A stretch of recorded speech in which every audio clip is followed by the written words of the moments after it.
अस्सलाम वालेकुम। Class 10 chemistry का चैप्टर नंबर 3 हमने स्टार्ट किया हुआ था ऑर्गेनिक केमिस्ट्री। हमने कल ऑर्गेनिक केमिस्ट्री के बारे में, ऑर्गेनिक कंपाउंड्स के बारे में पढ़ा। आज हम पढ़ने जा रहे हैं कि उन ऑर्गेनिक कंपाउंड्स के कुछ फॉर्मूलाज होते हैं जिनके जरिए हम उन ऑर्गेनिक कंपाउंड्स को रिप्रेजेंट करते हैं, उनको शो करते हैं। कि फॉर एग्जांपल हमारे पास एक ऑर्गेनिक कंपाउंड मीथेन है, उस ये मीथेन CH4। अब CH4 हमारे सामने लिखा हुआ आएगा तो हमें पता चल जाएगा कि ये मीथेन है या ब्यूटेन है, प्रोपेन है, पेंटेन है। अब हर ऑर्गेनिक कंपाउंड का अपना अपना एक खास फॉर्मूला होता है जिसके जरिए हम उसको रिप्रेजेंट करते हैं। अब चार तरीके से हम कोई भी ऑर्गेनिक कंपाउंड है, फॉर एग्जांपल हमारे पास मीथेन है, या हम सिंपल ले लें मीथेन, या फिर हमारे पास ब्यूटेन है, प्रोपेन है, हम उसको इथेन है, हम उसको चार तरीके से शो कर सकते हैं। 4 वेज हैं किसी भी ऑर्गेनिक कंपाउंड को रिप्रेजेंट करने के। किसी भी ऑर्गेनिक कंपाउंड को हम रिप्रेजेंट एक फॉर्मूला से करते हैं। तो there are 4 types of formulas to represent an organic compound. सबसे पहला फॉर्मूला है molecular formula. The formula that shows exact number of atoms in one molecule of organic compound। कि ऐसा फॉर्मूला जो हम लिखें तो हमें पता चल जाए कि वो जो ऑर्गेनिक कंपाउंड है उसका जो एक मॉलिक्यूल है उसमें इतने एटम प्रेजेंट हैं। जैसे कि हमारे पास एक ऑर्गेनिक कंपाउंड है ब्यूटेन। ब्यूटेन में हमारे पास 4 कार्बन एटम और 10 हाइड्रोजन एटम हैं। अब आपके सामने लिखा हुआ आएगा ब्यूटेन, तो हमें पता चल जाएगा कि ब्यूटेन में भी कितने कार्बन हैं, 4। हाइड्रोजन कितने हैं, 10 हाइड्रोजन है। एग्जैक्ट नंबर ऑफ एटम्स हमें पता चल रहे हैं कि there are 4 atoms, carbon atoms, there are 10 atoms of hydrogen in one molecule of organic compound. कि एक ब्यूटेन कंपाउंड है हमारे पास और उस कंपाउंड में एक जो ब्यूटेन मॉलिक्यूल है इसमें इतने एटम्स हैं। डिफरेंट बहुत सारे ब्यूटेन के मॉलिक्यूल्स होंगे। तो ये हमारे पास है मॉलिक्यूलर फॉर्मूला जिसमें हमें एग्जैक्ट नंबर पता चले। अब कितने कार्बन हैं, 4, 1 2 3 4। अब आपको पता है कि एक कार्बन की 4 जो है ना 4 वैलेंसीज हैं, 4 बॉन्ड बना सकता है। इस कार्बन ने एक बॉन्ड ये बना लिया। अब 4 कार्बन में बाकी कितने हाइड्रोजन है, 10। अब इस कार्बन ने एक बॉन्ड इस कार्बन के साथ बना लिया, पीछे कितने बॉन्ड इसके बचे, 3, 1 2 3। उन 3 के साथ हमने क्या लगा दिया, हाइड्रोजन। फिर यहाँ पर हाइड्रोजन, फिर यहाँ पर हाइड्रोजन। 4 कार्बन इसके पूरे हो गए, 1 2 3 4। 1 2 ऊपर भी हाइड्रोजन, इधर भी हाइड्रोजन, 4। और फिर इसी तरह से इसके भी हमारे पास पूरे हो गए। अब यहाँ पर हमने क्या देखा, C4H10 के 4 कार्बन है और 10 हाइड्रोजन है। यहाँ पर हमने क्या किया, वही जो 4 कार्बन है और जो 10 हाइड्रोजन है, 1 2 3 4 5 6 7 8 9 10, उनको हमने एग्जैक्ट उस अरेंज कर दिया है। हमें पता चल गया है कि इस कार्बन के साथ जो पहले वाला कार्बन और लास्ट वाला कार्बन है उनके साथ 3 हाइड्रोजन अटैच है, और जो दरमियान वाले कार्बन है उनके साथ 2 हाइड्रोजन अटैच है। हमें पता चल गया है। ये हमारे पास बना है स्ट्रक्चरल फार्मूला कि हमें स्ट्रक्चर पता चला है कि ऐसा स्ट्रक्चर होता है। जैसे ये 4 कार्बन इस तरह से अटैच हुए हैं ना, आप इनको एक और तरीके से अटैच कर सकते हैं। 1 2 3 ये कार्बन, और जो चौथा कार्बन है उसे दरमियान वाले कार्बन के साथ अटैच कर दें। ये 4 पूरे हो गए। अब इसके साथ भी 3 हाइड्रोजन। ये जो कार्बन है इसकी 3 बॉन्ड पूरी हो गई, 1 2 3। इसकी पीछे एक बची, उसके साथ हाइड्रोजन, इसके साथ 3 हाइड्रोजन, और इस कार्बन के साथ भी 3 हाइड्रोजन। ये है, ये भी ब्यूटेन और ये भी ब्यूटेन है। ये N ब्यूटेन है, N मतलब नॉर्मल ब्यूटेन। सीधा सीधा हमने जो स्ट्रक्चर उसका बना दिया। अब यहाँ पर क्या हुआ है, सेंट्रल कार्बन एटम के साथ एक चेन अटैच हो गई है, इसको हम कहेंगे आइसोब्यूटेन।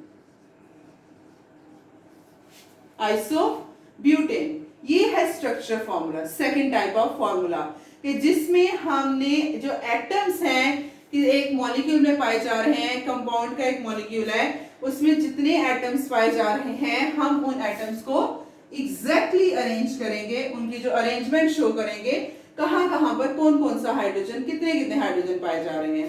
अब आप देखिए पहले कार्बन के साथ कितने हाइड्रोजन थे, 1 2 3, कितने हाइड्रोजन है, 3 हाइड्रोजन, ये मैंने इस तरह से लिख दिया, 3 हाइड्रोजन 1 कार्बन। नेक्स्ट बॉन्डिंग है, अगले कार्बन के साथ कितने हाइड्रोजन है, 1 2 CH2, उससे अगले कार्बन के साथ कितने हैं, 1 2 CH2, और फिर हमारे पास जो लास्ट वाला कार्बन है उसके साथ कितने हैं, 3 CH3। ये हमारे पास जो फॉर्मूला बना है जिसमें हमने ग्रुप ऑफ एटम्स शो किए हैं जो कि joined and together to each carbon atom, कि इस कार्बन एटम के साथ 3 हाइड्रोजन जॉइंड है, सेकंड वाले कार्बन के साथ 2, थर्ड वाले के साथ 2, फोर्थ वाले के साथ भी 3। इस फॉर्मूला को हम कहते हैं कंडेंस करके हमने इनको इकट्ठा करके लिख दिया है कि जो ग्रुप ऑफ एटम्स हैं जो हर कार्बन एटम के साथ ज्वाइंट हैं, हमने उन एटम्स को इकट्ठा करके लिख दिया है कि इतने इतने एटम्स ज्वाइन है। पहले हमने ओवरऑल लिखा, फिर हमने उनको खोल के लिखा, अब हमने जो स्ट्रक्चर लिखा उसकी बेस पर हमने उनको इकट्ठा करके लिख दिया है कि एक ये कार्बन, फिर दूसरा, फिर तीसरा, फिर चौथा।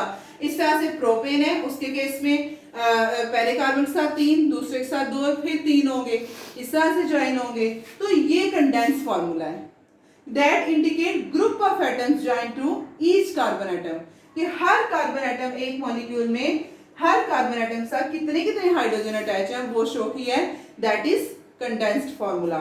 फिर अब देखें हमारे पास ये एक कार्बन है, एक कार्बन के आउटरमोस्ट शेल में कितने इलेक्ट्रॉन है, 4, ये मैंने डॉट से शो कर दिए 4 इलेक्ट्रॉन, ठीक। अब एक कार्बन के साथ पहले वाले के साथ कितने हाइड्रोजन अटैच है, 3, ये एक हाइड्रोजन, ये एक हाइड्रोजन, ये एक हाइड्रोजन। हाइड्रोजन के आउटरमोस्ट शेल में कितने इलेक्ट्रॉन है, 1, ये इस हाइड्रोजन का इलेक्ट्रॉन, ये इसका इलेक्ट्रॉन, ये इसका इलेक्ट्रॉन।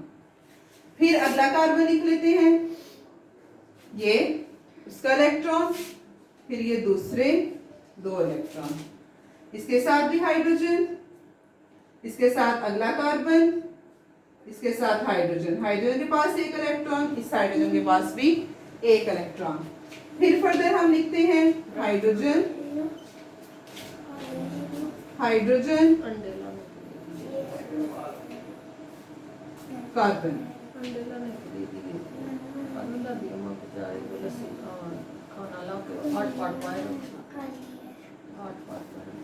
ये हमारे पास है क्रॉस डॉट फॉर्मूला, कि ऐसा फॉर्मूला जिसमें हम एक जो कंपाउंड है उसका जो एक मॉलिक्यूल है उसमें कितने कितने इलेक्ट्रॉन्स वो दे रहे हैं वो शो करना, कि शेयरिंग ऑफ इलेक्ट्रॉन्स जो वेरियस एटम्स के दरमियान में है, कि यहाँ पर हमारे पास CH3 था, तो ये CH3 में कार्बन कितने इलेक्ट्रॉन शेयर कर रहा है अपने, और हाइड्रोजन कितने शेयर कर रहा है। अब आपको पता है कि हाइड्रोजन फर्स्ट ग्रुप में है, ग्रुप 1 में है, उसके आउटरमोस्ट शेल में 1 ही इलेक्ट्रॉन है।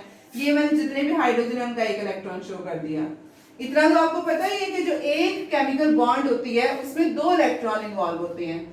इलेक्ट्रॉन्स को हम डिफरेंशिएट करने के लिए एक को क्रॉस से शो कर लें, एक को डॉट से शो कर लें।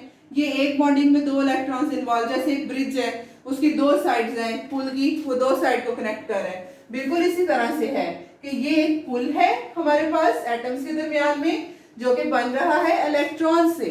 अगर इस तरह से हमारे पास 2 बॉन्डिंग होंगी तो उनमें हमारे पास 4 इलेक्ट्रॉन होंगे, इस तरह से 3 होंगे, इनमें 6 होंगे। तो ये जो हम शो करते हैं, अब सिंगल बॉन्ड में कार्बन और हाइड्रोजन के दरमियान सिंगल बॉन्ड है, हाइड्रोजन 1 इलेक्ट्रॉन दिया, कार्बन 1 इलेक्ट्रॉन दिया, कार्बन को हम डॉट से शो कर दें, हाइड्रोजन को हम क्रॉस के इलेक्ट्रॉन से शो कर दें, तो ये हमारे पास बन जाता है डॉट एंड क्रॉस फॉर्मूला, कि ऐसा फॉर्मूला जो इंडिकेट करे, जो शो करे कि जो एटम्स हैं उनके दरमियान कितने कितने इलेक्ट्रॉन शेयर हो रहे हैं, उसको शो करे, उसको हम कहते हैं डॉट एंड क्रॉस फॉर्मूला। ये मैंने एक कंपाउंड लेके तो उसके फॉर्मूलाज आपके सामने डिफरेंट डिफरेंट फॉर्म में लिखे हैं।